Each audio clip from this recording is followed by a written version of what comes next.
¿Listo? ¿Continuamos?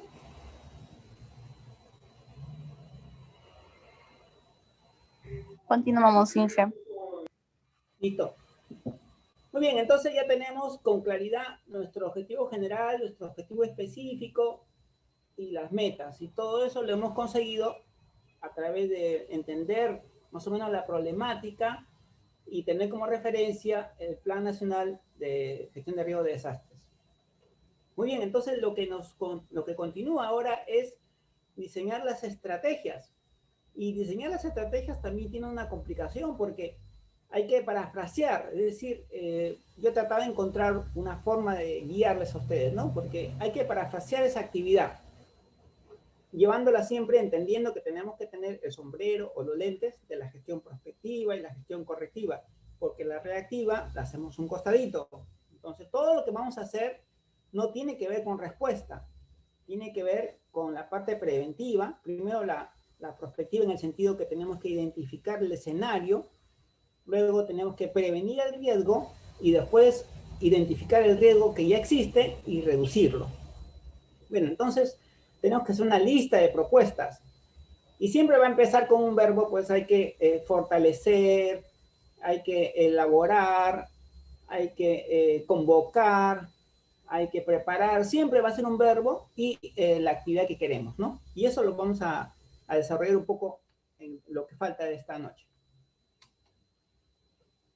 ¿Estoy sin compartir? Estoy compartiendo, ¿no? Falta esto. Sí se logra ver la pantalla, Inge. Ahora sí. Entonces, mire, yo he puesto en rojo, más o menos para que tengan una idea, ¿no? En la parte de porque la gestión prospectiva involucra dos procesos, el proceso de estimación y el proceso de prevención.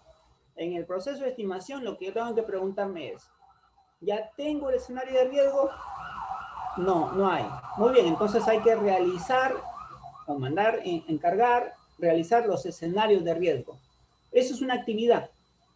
Tengo que poner mi lista, que de alguna manera tenemos que hacer esa actividad. Hay que diseñar ese escenario de riesgo. Lo vamos a convocar, vamos a establecer un comité de trabajo, vamos a contratar a alguien que nos asesore, pediremos asistencia técnica de alguien de CENEPRED, que la ley nos faculta pedir asistencia técnica de CENEPRED para que mande a alguien que nos oriente, o contrataremos un ingeniero o una ingeniera que nos oriente. El asunto es que tenemos que realizar un escenario de riesgo. ¿Tenemos un EVAR en nuestra jurisdicción? Sí tenemos. Entonces no tenemos que hacer nada ahí. No tenemos, entonces hay que hacer una evaluación de riesgo. Pero eso hay que contratar. Entonces tenemos que, nuestra actividad será contratar los servicios para hacer formular la evaluación de riesgo. No queremos porque no tenemos presupuesto. Bueno, entonces haremos un análisis de riesgo, es algo un poco más flexible, o los informes técnicos de riesgo. ¿Cuál es la diferencia en el informe técnico? La semana pasada, el gobierno regional de Lima presentó un estudio que dice estimación de riesgo por caída de rocas. Entonces, una cosa rara, porque el documento decía estimación de riesgo. Yo no conozco ese instrumento, o sea, escenario de riesgo lo conozco, la evaluación de riesgo lo conozco, el análisis de riesgo lo conozco, pero estimación de riesgo no lo conozco. Sin embargo, la ley dice que nosotros no tenemos una camisa de fuerza, o sea, podemos hacer todos los estudios que querramos, pero nos pide algunos como una exigencia, pero después de eso podemos hacer todo lo demás, no nos pone un límite. Pero se entiende que todo aquello que no es una evaluación de riesgo, no es un análisis de riesgo, es decir, no es un instrumento, es un informe técnico. El informe técnico lo puede hacer cualquier profesional que tiene la expertise, no necesita un registro. Entonces, un ingeniero civil que se ha especializado en estructuras, por ejemplo, puede hacer un informe técnico sobre la vulnerabilidad de algún edificio en la zona, del hospital, del colegio o una galería. Entonces, ¿el informe técnico tiene valor? Sí, tiene valor. Lo hace un profesional que demuestra que tiene cierta expertise en ese tema. Después, están en estos momentos últimamente haciendo informes sobre microzonificación sísmica, que los colegas de ingeniería civil han desarrollado estudios en la UNI, han aprendido un poco de lo que es el tema de cómo determinar la zona sísmica, hacen algunas mediciones, entonces generan informes. Todas estas evaluaciones, estudios, informes, alguien las tiene que realizar. El hecho de que la tienen que realizar es una actividad. Entonces podemos asignar en nuestro plan, realizar el estudio de riesgos o realizar la evaluación de riesgos, y eso tiene que asignarse un responsable, un presupuesto y una fecha de cuándo se tiene que realizar. Incluso la conformación del grupo técnico de trabajo también es una actividad, porque hay que conformar el grupo de trabajo, debe ser conformado para tal fecha, y el insumo que nos dice que ya está la actividad realizada es la ordenanza municipal, perdón, la resolución municipal, que efectivamente nombra que que ya se creó o reconozca el grupo técnico y el grupo de trabajo. Eso es una actividad también. Bueno, en el tema de prevención, por ejemplo, sabemos que hay que declarar la zona de alto riesgo no mitigable. Hay que declararla y por consiguiente es un procedimiento. Hay que asignar ese grupo de trabajo para que inicie el procedimiento con fines de declaración. Una vez que está declarada la zona de alto riesgo, no basta con declararla, sino que hay que decirle a la población, esa zona es de alto riesgo no mitigable, y eso implica hacer una señalética, hay que poner ahí un banner gigante o algún indicador para que la población sepa que allí no se puede habitar. Bueno, eso es una actividad, por ejemplo, ¿no? Entonces, también hay que considerar esos detalles para consignarlos en nuestro plan de trabajo, en nuestro plan de prevención. El hecho de delimitar la faja marginal también es una actividad. Una vez que la tenemos delimitada, que ya está zanjada el asunto de que la autoridad, en este caso el ANA, nos ha ayudado a delimitar, hay que poner monumental se llama, pues a poner ahí los hitos, para que la población sepa hasta qué punto puede ocupar y de aquí para allá no puede. Ese elemento, esa infraestructura que generalmente es de concreto, eso se llama hito, pero en el lenguaje de Lana le dicen monumental. Bueno, eso es una actividad. Hay que zonificar las zonas, hay que mapear las zonas. Entonces, eso también significa, primero, el trabajo de gabinete para hacer los mapas de zonificación y luego generar el mapa. Ese mapa no le corresponde al distrito, le corresponde a la provincia. Entonces, hay que iniciar el proceso para que la provincia reconozca esa zonificación. Entonces, en el caso de que estamos mirando nuestro territorio y sabemos que hay inversionistas que van a hacer edificios o van a invertir en determinada obra, nosotros tenemos que verificar, solicitar o persuadir para que tengan el análisis del estudio de riesgo y también nos proporcionen los diseños o aquellos métodos que ellos han considerado con el cual van a gestionar el riesgo en un nivel socialmente aceptable. Como se van dando cuenta, las palabras aquí van a ser siempre convocar, conformar, realizar, preparar. Y una de las cosas que ustedes van a encontrar cuando revisan muchos PPRD es que muchos se concentran en la parte de incorporar la gestión prospectiva en los instrumentos. Claro, es lo más sencillo. Y también lo que más carece, ¿no? O sea, las instituciones tienen su PCEN, su POI, tienen su MOF, su ROF, Reglamento de Organización y Funciones, el manual, el TUPA. Entonces, dentro de estos instrumentos, tiene que ser explícito que se habla de la gestión de riesgos. ¿Dónde dice? No dice, no lo han considerado. Entonces, eso es una actividad. Tiene que replantearse esos planes, tiene que replantearse esos manuales, incluyendo los conceptos de prevención y corrección de riesgos y desastres. ¿Se van dando cuenta? A ver, si me he dejado explicar, quisiera que me digan un feedback, ¿no? O que me escriban. Si se entiende, no se entiende, repetimos si no. Como yo no puedo leer, me avisas, Adriana.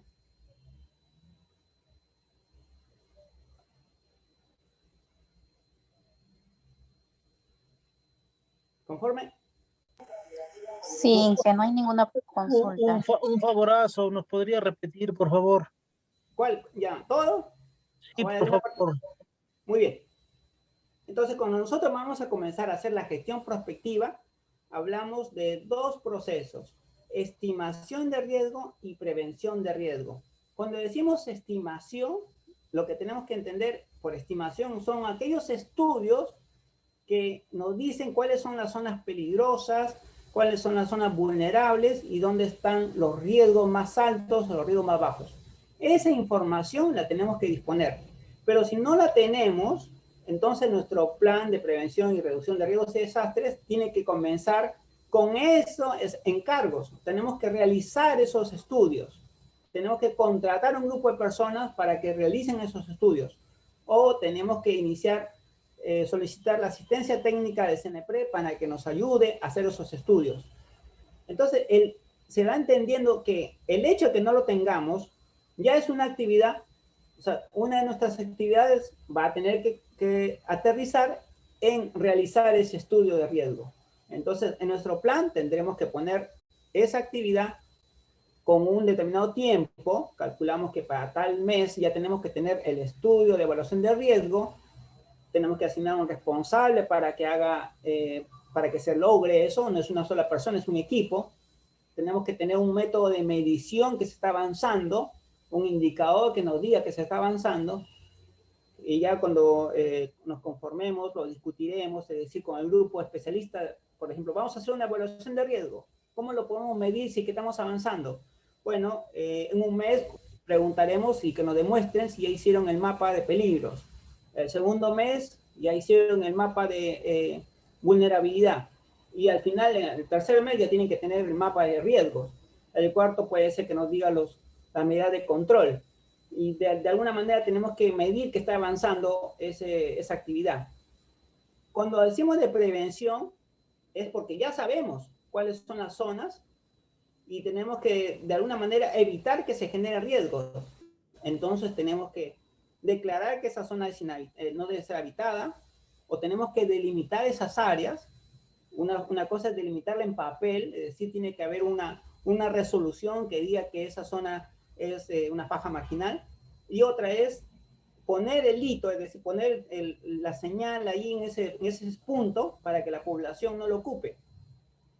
Es como una zona de alto riesgo, ahí no debe vivir nadie, pero no le vamos a decir a la población, no deben vivir. Eso no funciona. Tenemos que poner pues un gran cartel que diga zona no, de alto riesgo no mitigable. El hecho de ir a poner ese cartel involucra un presupuesto, un grupo de personas, una organización. Eso es una actividad.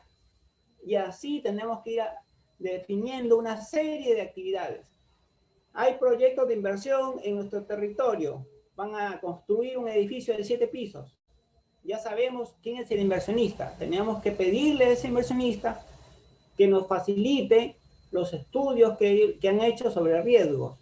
No lo he hecho, no lo tiene. Entre nuestras actividades involucra que identifiquemos todos los proyectos y que verifiquemos que tienen su plan de gestión de riesgo. Eso es una actividad.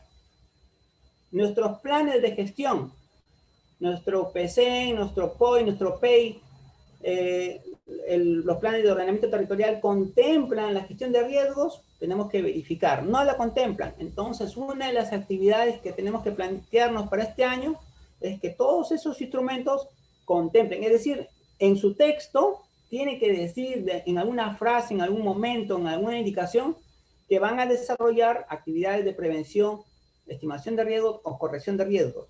Igual en el TUPA, en el ROC, en todos los documentos. Esa más o menos es la orientación que les estoy dando para que sepan ustedes qué actividades son las que van a poner en su plan. ¿Se entendió mejor? Sí, sí, sí, gracias. Listo. Ahora, esto es la gestión prospectiva, pero recordemos que tenemos la gestión correctiva. La gestión correctiva es, ya tenemos el riesgo, y eso siempre va a ser en función de recordemos, la fragilidad de las estructuras, principalmente de nuestros equipamientos estratégicos, es decir, los hospitales, centros de salud, escuelas, la comisaría. En algunos lugares tenemos que tener barrera de contención. Algunas viviendas pueden estar por colapsar y tenemos que reforzarlas. Todas esas actividades que son de reducción, tenemos que también ponerlas en el plan. ¿Qué vamos a hacer? Exactamente, ¿qué es lo que vamos a hacer? ¿Cómo lo vamos a hacer? ¿Cuánto vamos a gastar? Y de alguna manera calendarizarlo. Cuando hablamos de gestión prospectiva, las conversaciones en base a las actividades van a tener que tener algún método para desarrollar esa comprensión. Yo les sugiero que ustedes, como colegas, perfeccionen sus técnicas sobre el árbol de problemas, el marco lógico, porque esos dos elementos nos van a ayudar, esos dos instrumentos o métodos nos van a ayudar a desarrollar la gestión prospectiva. Básicamente, en la gestión prospectiva hablamos de niveles de riesgo, poblaciones vulnerables en un espacio determinado. Mientras que cuando hablamos de corrección es porque ya hay un elemento que está a punto de colapsar si sucede algo, si sucede un desastre. Se va a caer la pared, se va a destrozar el hospital, va finalmente a caerse las casas que están al borde del río. Entonces, en la parte correctiva es mucho más sencillo porque es físico. En la parte prospectiva, ahí sí requiere un poco de complicación porque estamos hablando de lo que puede suceder más adelante y nosotros tenemos que ayudarnos de algunos fundamentos para decir que esto va a suceder en el futuro. No se trata simplemente de adivinar, ¿no? Sino tener cierta información para decir, mira, esta es la tendencia y esto puede pasar en esta zona. Este grupo que está creciendo, por ejemplo, ¿no? Están viviendo en una ladera, pero los hijos de los dueños están comenzando a construir un poco más arriba, pero todavía están recién empezando, pero dentro de unos años ya esa población va a estar toda poblada, van a tener problemas para cuando haya un desprendimiento de roca. Entonces hay que tener un conocimiento del lugar y más o menos entender cómo se está moviendo la dinámica de la población. Y eso involucra pues una conversación de varios pares. Muchas personas tienen que hablar para tratar de entender lo que va a pasar en ese lugar.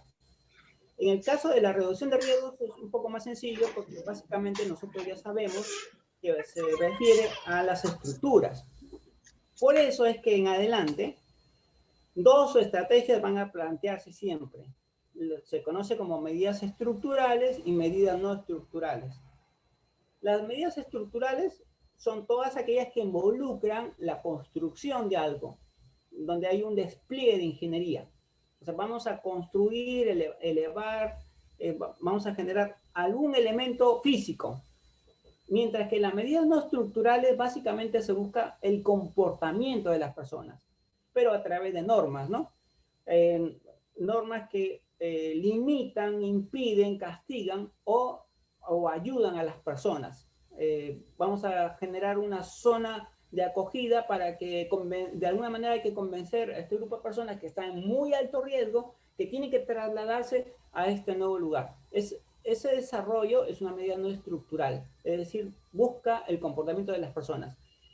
En el caso de las estructuras, básicamente, como les explico, son obras de infraestructura.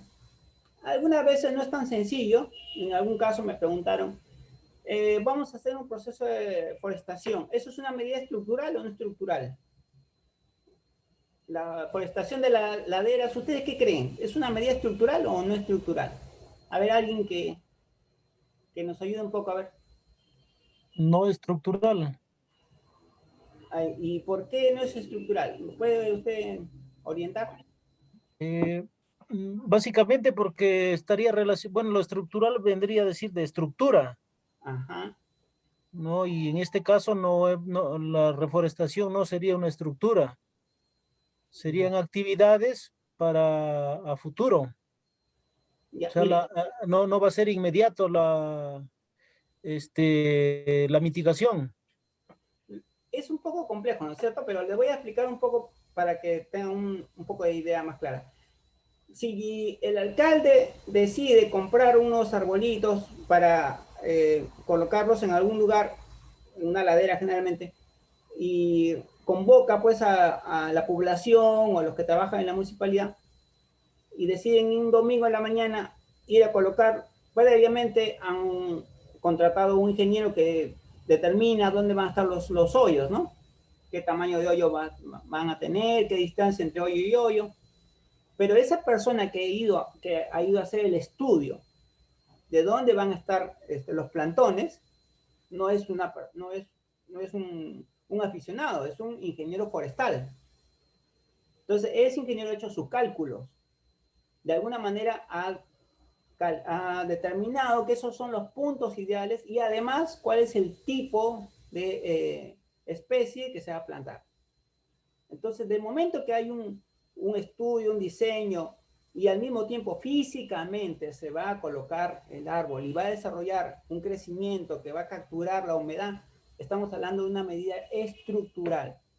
Ahora, si es el grupo de muchachos del colegio que, bueno, la profesora por su iniciativa ha logrado que le donen unos plantones y va y coloca en un punto determinado, puede ser que esa actividad no sea muy estructural, ¿no? Porque es un poco informal. Pero hay que tener cuidado. En algunos casos sí puede ser no estructural y otros estructural. Eso dependerá de cómo es que lo han diseñado y lo van a ejecutar. Me pareció que se prendió el foco por ahí. ¿Alguien quiere comentar o el chat? Finalmente, lo importante es lo siguiente. Lo que nosotros tenemos que tener claro es, si bien es cierto que algunas pueden ser ambiguas, sí tengo que desarrollar mis estrategias en función de obras y en función de comportamientos de la sociedad. Lo que tenga que ver con obras será estructurales y las que sean comportamiento de las personas serán no estructurales. Bueno, eso es una referencia para que se orienten. Al momento que listan ustedes todas sus actividades, pondrán mis estrategias estructurales son estas, A, B, C, D. Y las no estructurales son estas, 1, 2, 3. Y esta lista, o sea, tengo una lista de propuestas, ¿no? De toda esa lista de propuestas, yo tengo que identificar y priorizar cuáles son programas, cuáles son acciones, cuáles son proyectos y cuáles son actividades. ¡Wow! Aquí mucha complicación. Bueno, miren, programas generalmente están relacionados con el presupuesto. Ya existe un presupuesto, es decir, el presupuesto nacional ha establecido una cantidad de dinero que se le asigna a cada sector, a cada gobierno regional, a cada gobierno local. Y además ese dinero está a su vez distribuido en una serie de cuentas. Entonces lo que tenemos que trabajar es con el gerente de planificación y de presupuesto, y que él nos va a decir en toda la lista de propuestas, a ver si es que hay una cuenta relacionada con esa propuesta para dirigir el dinero hacia ello. Eso es básicamente cuando hablamos de programas. Y cuando hablamos de proyectos, también existe un sistema que antes se llamaba Proyecto de Inversión Pública, eso ya no existe. Ahora existe el INVIERTE-P, que es el multianual, no recuerdo el término exacto. Pero programación multianual de inversiones, una cosa así. Bueno, ellos ya establecieron que proyectos tienen unas características y si no cumple esas características no es un proyecto. Y lo han clasificado en 4 tipos de proyectos. Es un asunto que si quieren ustedes pueden perfeccionar a través de un programa. INVIERTE-P tiene muchos cursos ahí en línea.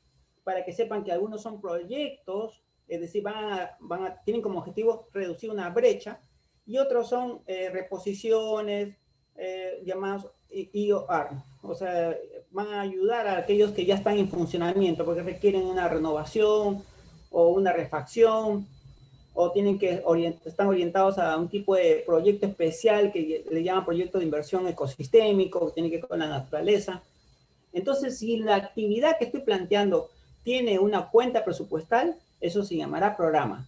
Si está relacionada con algo a futuro, pero que está considerado como proyecto o como un tipo de proyecto según el INVIERTE-P, entonces eso está orientado hacia ese sentido, que hay un banco de proyectos.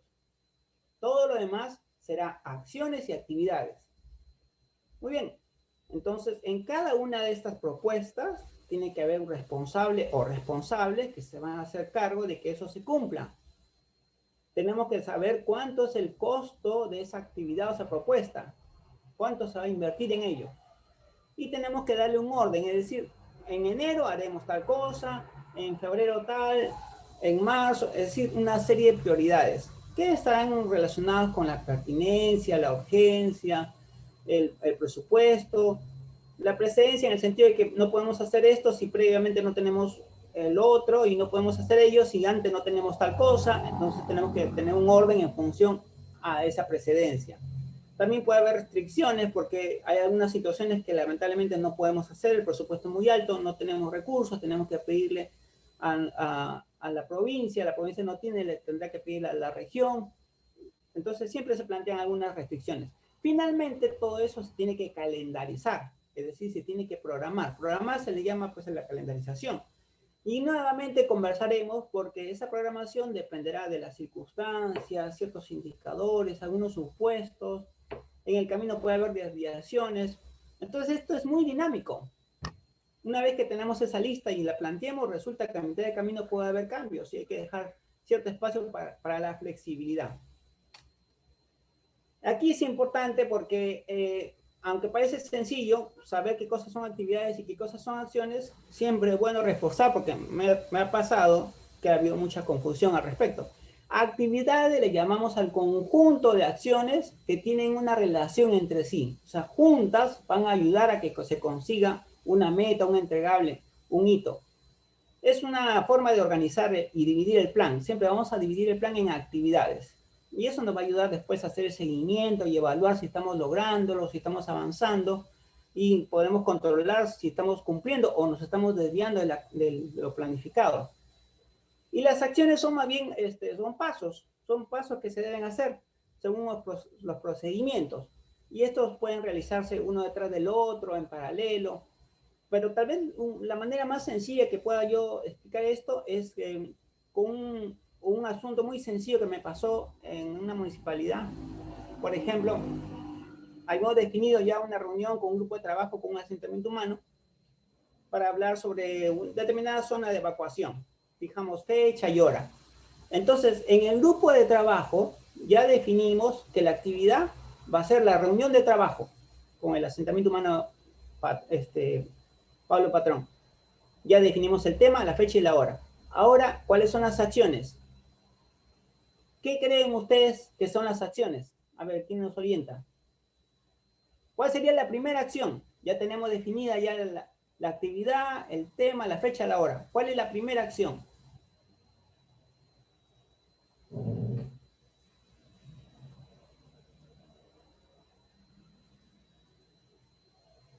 A ver, participación. Para que se celebre esa reunión, ¿qué es lo primero que hay que hacer? Estimados participantes, ¿pueden activar su audio, por favor? Ahí habría que hacer las invitaciones, las coordinaciones. Ya, muy bien. Cuando usted dice hay que hacer las invitaciones, perfecto. Pero esa invitación resulta que alguien la tiene que redactar. Entonces tenemos que llevar ese nivel, ¿no? Alguien tiene que encargarse de redactar esa invitación, porque si no todo el mundo está esperando que le den el texto y en la realidad resulta así. Entonces asignamos, ya, tú redactas la invitación. Esa persona, una vez que tiene redactada la invitación, tiene que iniciar la convocatoria. Pero ¿a quién va a convocar? Alguien tiene que paralelamente desarrollar una lista de todas las personas que van a ser convocadas. Una vez que está autorizada la invitación, se tiene que enviar a esas personas, a los convocados, se tiene que enviar, ya sea físico, digitalmente, por WhatsApp, por teléfono, tiene que enviarse esa lista. Una vez que se envió esa lista, luego tenemos que llamar para verificar que recibieron la información y verificar que van a estar presentes en la reunión. Alguien tiene que encargarse de esa verificación. Tiene que haber un registro de los convocados. Entonces, ¿qué resultó? Que llegada la fecha, hubo dos actores importantes de esa reunión que no estuvieron presentes. ¿Y por qué no estuvieron presentes esas personas? ¿Qué pasó? Que 2 días antes, un personal del equipo recién envió la convocatoria, 2 días antes. Esas personas ya tenían otros programas, otras agendas, obviamente no pudieron estar. ¿De quién fue el error? Tengo que admitir que en ese caso fue mi error, porque no me percaté, yo me confié que el personal de apoyo estaba cumpliendo con las indicaciones, pero una persona, una parte del grupo, pues se le ocurrió, tenía otras prioridades y no envió las invitaciones que fueron hechas unos 15 días antes, y al final de cuentas rápidamente se dio cuenta que no lo hizo y lo quiso hacer a última hora.